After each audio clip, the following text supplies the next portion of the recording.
Assalamualaikum warahmatullahi wabarakatuh. Waalaikumsalam warahmatullahi wabarakatuh. Alhamdulillah nahmaduhu wa nasta'inuhu wa nastaghfiruh wa na'udzu billahi min syururi anfusina wa sayyiati a'malina. May yahdihillahu wa may yudlil fala hadiyalah. Asyhadu an la ilaha illallah wahdahu la syarikalah wa asyhadu anna Muhammadan abduhu wa rasuluh. Ya ayyuhalladzina amanu ittaqullaha haqqa tuqatih wa la tamutunna illa wa antum muslimun. Amma ba'du fa inna ahsanal kalami kalamullah wa khairal hadi hadi Muhammadin sallallahu alaihi wasallam wa syarrul umur muhdatsatuha wa kullu muhdatsatin bid'ah wa kullu bid'atin dhalalah wa kullu dhalalatin finnar. Akhwani fid din, azani Allah wa iyyakum jami'an. Alhamdulillah, segala puji bagi Allah atas limpahan karunia dan nikmat kepada kita semua. Pada pagi ini kita dapat bertemu kembali melalui saluran ini, dan insya Allah kita teruskan kajian rutin kita, dan kita masih bersama kitab Al-Kabair. Kita sudah sampai pada Al-Kabirah At-Tasi'ah Asyarah, dosa besar yang ke-19, yaitu syurbul khamr, minum khamar. Semua orang sudah tahu bagaimana keburukan dari khamar ini. Khamar adalah segala macam bentuk minuman keras yang dapat memabukkan, yang dapat menghilangkan fungsi akal. Islam sebagai agama yang menyempurnakan akhlak manusia, sebagaimana kata Nabi SAW, "Innama bu'istu liutammima salihal akhlaq." Sesungguhnya aku diutus untuk purnakan akhlak-akhlak yang saleh, akhlak-akhlak yang mulia. Juga tidak melewatkan perkara ini, termasuk salah satu di antara perkara yang sangat diharamkan di dalam Islam. Bahkan Islam telah menetapkan hukum hudud atas pelakunya. Pembahasan tentang khamar ini tentunya bukan hanya kita berbicara tentang haramnya khamar tersebut, tapi juga kita akan membicarakan beberapa hal yang berkaitan dengannya. Mulai dari pengharaman khamar, kemudian hukum terhadap orang yang minum khamar, kemudian larangan penggunaan khamar untuk pengobatan, kemudian hal-hal yang diserupakan hukumnya dengan khamar, yaitu juga akan nanti membicarakan tentang narkoba, narkotika dan obat-obat psikotropika, bahwa pengharamannya sama dengan pengharaman khamar, dan juga hukum terhadap orang-orang yang menggunakannya, tapi juga membantu pengedarannya. Itulah beberapa poin-poin yang akan kita bahas di dalam masalah ini, di dalam yang ke-19 ini, yaitu tentang pengharaman khamar. Kita mulai pembahasannya dari dalil syar'i yang berbicara tentang pengharaman khamar. Kita tahu bahwasanya di dalam Islam khamar itu diharamkan tidak secara langsung. Subhanahu wa ta'ala pertama kali melarang kaum muslimin mendatangi salat dalam keadaan mabuk. Mendatangi salat dalam keadaan mabuk. Kemudian Allah Subhanahu wa ta'ala barulah menurunkan larangan mutlak minum khamar tersebut. Firman Allah Subhanahu wa ta'ala di dalam surat Al-Maidah ayat 90 sampai 91, Allah Subhanahu wa ta'ala mengatakan, "Ya ayyuhalladzina amanu innamal khamru wal maisiru wal ansabu wal azlamu rijsun min amali syaitan fajtanibuhu la'allakum tuflihun." Hai orang-orang yang beriman, sesungguhnya minum khamar, berjudi, berkurban untuk berhala, mengundi nasib dengan anak panah adalah perbuatan keji dan termasuk syaitan. Maka jauhilah perbuatan-perbuatan itu agar mendapat keberuntungan. Innama yuridu syaitan ayyuqi'a bainakumul adawata wal baghdha fil khamri wal maisir wa yasuddakum an dzikrillah wa anis shalah fahal antum muntahun. Sesungguhnya syaitan itu bermaksud hendak menimbulkan permusuhan dan kebencian di antara kamu melalui minum khamar dan berjudi itu, dan menghalangi kamu dari mengingat Allah dan dari salat. Maka berhentilah kamu dari mengerjakan perbuatan itu. Ini adalah ayat yang terakhir turun berkaitan dengan pengharaman khamar, yaitu Allah Subhanahu wa taala melarangnya secara mutlak. Di dalam riwayat-riwayat yang ada itu sangat banyak sekali ya pengharaman tentang khamar ini, dan juga kecaman ya, kita katakan perintah untuk meninggalkannya ya, dan celaan terhadap para pelakunya, dan larangan untuk saling tolong menolong di dalam memasarkan khamar ya, demikian. Di antaranya adalah riwayat Ibnu Umar radhiyallahu anhu bahwasanya Rasulullah sallallahu alaihi wasallam bersabda, "Man syaribal khamra fid dunya thumma lam yatub minha hurimaha fil akhirah." Barang siapa minum khamar semasa di dunia dan belum sempat bertaubat, maka diharamkan untuknya minum di akhirat kelak. Diharamkan untuknya minum di akhirat kelak. Demikian juga Nabi sallallahu alaihi wasallam mengatakan, "Kullu muskirin khamrun wa kullu muskirin haramun wa man saribal khamra fid dunya famata wa huwa yudminuha lam yatub lam yashrabha fil akhirah." Setiap yang itu adalah khamr, dan setiap yang memabukkan itu hukumnya haram. Barang siapa minum khamr di dunia kemudian mati sedang ia pecandu khamr dan tidak sempat bertaubat, maka ia tidak akan meminumnya nanti di akhirat. Ya, ia tidak akan meminum khamr itu nanti di akhirat. Demikian juga diriwayatkan dari Jabir bin Abdullah ya radhiyallahu anhu bahwasanya seorang laki-laki datang ya dari Jaishan, yaitu salah satu tempat di negeri Yaman. Lalu ia bertanya kepada Rasulullah sallallahu alaihi wasallam tentang hukum minuman dari jagung yang sering mereka minum di negeri mereka. Minuman tersebut bernama mirs. Lalu Nabi sallallahu alaihi wasallam bertanya, "Apakah minuman itu memabukkan?" Laki-laki itu menjawab, "Ya." Maka Rasulullah sallallahu alaihi wasallam bersabda, "Kullu muskirin haramun, inna 'ala Allahi 'azza wa jalla 'ahdan liman yashrabul al-muskir ay yusqiyahu min tinatil khabal."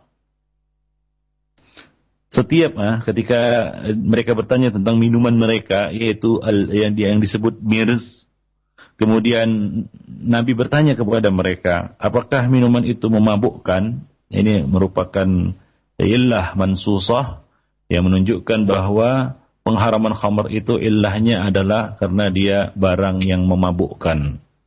Maka laki-laki itu menjawab, iya, memabukkan. Maka Nabi mengatakan, setiap yang memabukkan itu haram hukumnya. Dan sesungguhnya Allah Subhanahu wa taala telah berjanji bahwa orang yang minum minuman memabukkan akan diberi minuman yaitu tinatul khabal. Qalu ya Rasulullah, wa ma tinatul khabal? Mereka bertanya, wahai Rasulullah, apa itu tinatul khabal? Maka Rasulullah sallallahu alaihi wasallam menjawab, araku ahlin nar atau usaratu ahlin nar. Ya, tinatul khabal itu adalah keringat penghuni neraka, air kotoran penghuni neraka. Jadi dalam hadis ini dijelaskan kepada kita bahwa segala sesuatu yang memabukkan itu, ya, baik minuman maupun masuk ke dalamnya makanan dan apapun bentuknya, ya, maka hukumnya adalah haram. Maka dia disebut sebagai khamr yang memabukkan. Di dalam riwayat yang lain dari Abdullah bin Umar radhiyallahu anhuma, ia berkata, Rasulullah sallallahu alaihi wasallam bersabda, "Man syaribal khamr lam yaqbalillahu lahu salatan arba'ina sabahan. Barang siapa minum khamar, maka Allah tidak akan menerima salatnya selama 40 hari. Fa in taba taballahu alaih. Namun jika ia bertaubat, Allah Subhanahu wa taala akan menerima taubatnya. Fa in ada lam yaqbalillahu lahu salatan arba'ina sabahan. Jika ia mengulanginya lagi, dia minum khamar lagi, maka Allah Subhanahu wa taala tidak akan menerima salatnya selama 40 hari. Fa in taba taballahu alaih. Namun jika dia kembali bertaubat, maka Allah akan menerima taubatnya. Fa in ada, jika dia ulangi lagi, lam yaqbalillahu lahu salatan arba'ina sabahan. Allah tidak akan menerima salatnya selama 40 hari. In taba taballahu alaih. Namun jika kemudian dia taubat kembali, Allah akan menerima taubatnya. Ta'ada rabi'ata lam yakbalillahu lahu salatan arba'ina sabahan. Jika untuk keempat kalinya dia mengulanginya lagi, maka Allah Subhanahu wa taala tidak akan menerima salatnya selama 40 hari. Fa in taba lam yatubillahu alaih. Jika ia bertobat, maka Allah tidak lagi menerima taubatnya. Wasaqahu min nahril khabal. Dan Allah akan memberinya minuman dari sungai Al-Khabal. Ya, sungai Al-Khabal. Maka ditanyakan, wahai Abu Abdurrahman, yaitu Ibnu Umar radhiyallahu anhu, ya, kunyahnya adalah Abu Abdurrahman, apa yang dimaksud dengan sungai Al-Khabal? Maka beliau menjawab, sungai yang berasal dari nanah penghuni neraka. Yang berasal dari nanah penghuni neraka. Ya, ini adalah timpal bagi orang-orang yang minum khamar. Ya, mereka menikmati khamar itu di dunia dalam bentuk minuman. Yang mereka merasakan kelezatan dari minuman itu di dunia. Ya, maka Allah Subhanahu wa taala akan memberikan hukuman al-jaza' min jinsil amal. Maka Allah Subhanahu wa taala akan memberikan minuman berupa nanah penghuni neraka kepadanya dan menghadiri khamar pada hari kiamat nanti. Yaitu dia tidak mencicipi khamar lagi di akhirat nanti. Padahal salah satu ya sungai di dalam surga itu ada sungai yang airnya itu khamar, yang lezat bagi orang-orang yang meminumnya. Ya, nah demikian. Tapi ini terhalang bagi siapa saja yang telah minum khamar di dunia. Nah demikian ya khonifuddin. Nah diriwayatkan dari Abdullah ibnu Abbas radhiyallahu anhuma, ia berkata, aku pernah mendengar Rasulullah sallallahu alaihi wasallam bersabda, atani Jibril faqal, ya Muhammad, inna Allah azza wa jalla qad la'ana al-khamr wa 'asiraha wa mu'tasiraha wa syaribaha wa hamilaha wal mahmulata ilaihi wa ba'i'aha wa mubta'aha wa saqiyaha wa mustaqiha. Rasulullah mengatakan, Jibril telah datang kepadaku dan ia berkata, wahai Muhammad, sesungguhnya Allah Subhanahu wa taala telah melaknat khamar dan melaknat juga orang yang memeras khamar. Ya, khamar itu terbuat dari anggur atau dari buah-buahan, maka yang memeras anggur itu terkena juga. Ya, kemudian yang minta peras, yaitu dia pemilik anggurnya, tapi dia minta peras ya kepada orang lain, dia juga kena. Ya, yang minta peras, peminumnya, yang meminum khamar itu, yang mengkonsumsi khamar itu, pembawanya, yang membawa khamar itu, dan orang yang menerimanya, al-mahmula ilaihi, ya orang yang menerimanya, yang menerima khamar itu, ya kedai-kedai yang menerima khamar, maka dia pemiliknya kena laknat. Penjualnya, yang menjualkannya, ya, yang memasarkannya, dan pembelinya, yang membeli khamar itu, dan yang menuangkan khamar, saqiha, yang ya, pelayan-pelayan, bartender, yang menuangkan khamar, kena laknat juga. Nah kemudian yang diberi minum juga kena laknat, al-mustaqiha, yang minta untuk dituangkan, maka semua terkena laknat ya dari Subhanahu wa taala. Innallaha qad la'anal khamr, dan orang-orang yang telah disebutkan tadi. Ya, jadi ya berkaitan dengan khamr ini bukan hanya peminumnya saja yang ya jatuh dalam dosa besar, tapi orang-orang yang disebutkan di dalam hadis tersebut juga jatuh dalam dosa besar. Ya, juga jatuh dalam dosa besar, yaitu siapa saja yang memeras buahnya, yang minta diperas, ya, yang membawanya, ya, yang membawanya, kemudian yang menerimanya, distributornya sampai pengedarnya, ya, ya, kemudian penjualnya, ya, kemudian juga pembelinya, ya, kemudian yang menuangkan khamr, yang turut serta dalam di dalam sirkulasi, ya, termasuk yang menuangkannya, para bartender sebagaimana kita katakan tadi, dan yang minta dituangkan. Nah, semua ini adalah orang-orang yang terkena laknat dari Allah karena khamr, ya, karena khamr. Jadi semua itu masuk dalam kategori dosa besar. Ikhwani fiddin, rahimani wa rahimakumullah jami'an. Nah, dalam riwayat lain masih dari Ibnu Abbas radhiyallahu anhuma yang mengatakan Rasulullah SAW bersabda, mudminul khamri in mata alaki Allahu ka'abidi wathan. Ya, ka'abidi wathan. Pecandu khamr, ya, pecandu khamr, jika ia meninggal, ya, in mata, jika dia mati dalam keadaan dia al-khamr, dalam keadaan dia masih candu kepada khamr itu, ya, jadi orang yang mati, ya, dalam kondisi dia masih candu kepada khamr, maka ia akan menemui Allah Subhanahu wa taala sama seperti penyembah berhala, ya, ka'abidi wathan, seperti penyembah berhala, ya, seperti penyembah berhala, yaitu Allah Subhanahu wa taala menggolongkannya sebagai para pelaku dosa besar yang berhak mendapatkan adab yang pedih, seperti halnya para penyembah berhala yang datang dalam keadaan Allah marah kepadanya, dan Allah Subhanahu wa taala telah menyiapkan adab yang pedih atas pelakunya. Dan masih juga dari Ibnu Abbas radhiyallahu anhuma yang mengatakan Rasulullah sallallahu alaihi wasallam bersabda, al-khamru ummul fawahish.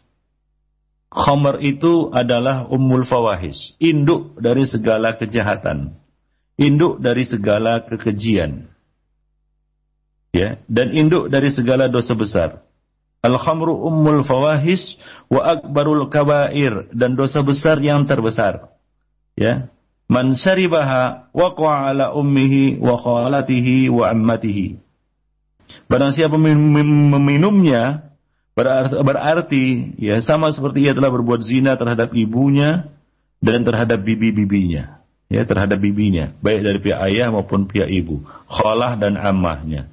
Demikian ikhwan fillah azanillahu wa jami'an. Kita ada cerita ataupun kisah seorang abid yang yang disuruh untuk berzina dengan seorang pelacur, namun dia tidak mau. Nah, kemudian ia disuruh minum khamar, maka ia minumnya, maka setelah dia minum khamar, maka dia pun berzina dengan pelacur itu dan membunuh orang dua, ya, karena dia dalam keadaan mabuk. Nah, demikian, ya. Nah, ini merupakan ya salah satu kita katakan kejahatan yang besar, yaitu minum khamar, ya, minum khamar yang fungsi akalnya hilang. Berapa banyak ya kita katakan kekejian, kejahatan, bahkan keburukan terjadi karena khamar ini, dan juga terjadi karena benda-benda atau barang-barang yang sama kedudukannya dengan khamar ini, yaitu memabukkan. Ikhwan fillah, azanillahu wa iyyakum jami'an. Ya, seperti ya banyak sekali ya kita katakan kecelakaan lalu lintas itu disebabkan karena pengemudinya sedang mabuk atau minum khamar, ya, di bawah pengaruh minuman keras, hingga akhirnya terjadilah kecelakaan menghilangkan nyawa orang lain. Ya, seperti yang pernah terjadi ya di negeri ini, ya, pernah terjadi di Tol Jagorawi ketika sebuah bus berjalan dari arah Jakarta dengan kencang di jalan tol Jagorawi yang tentunya mulus. Bersamaan dengan itu ada rombongan anggota polisi beserta keluarga yang hendak rekreasi